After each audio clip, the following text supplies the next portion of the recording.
大家好，歡迎嚟到廣東話大圈子，我係一心。今日我要為大家介紹一個助語詞，學新嘢，啫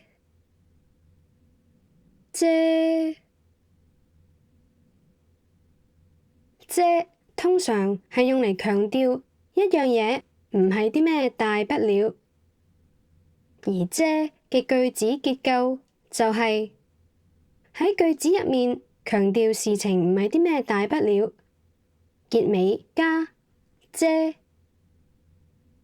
我哋一齊睇下一啲例子。我想幫下手啫。我想幫下手啫。我想幫下手啫。喺呢度，我想幫下手就係我哋想強調嘅唔係啲咩大不了嘅事情。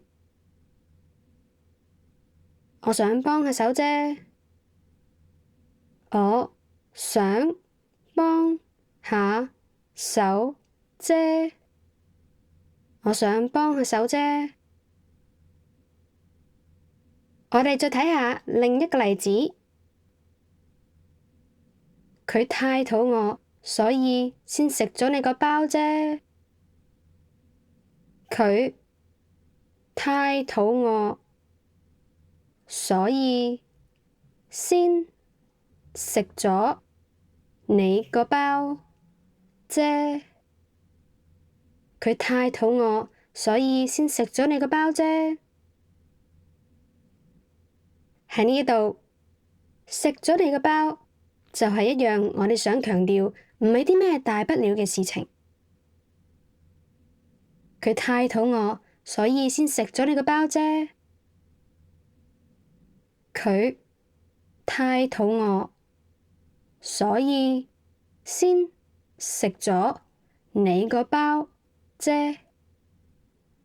佢太肚餓，所以先食咗你個包啫。好，咁大家就練習下啦。助語詞嘅用法非常之廣，可以用得出神入化。如果你醒起啫嘅其他用法，歡迎留言話畀我知。好，係咁多，食飯先。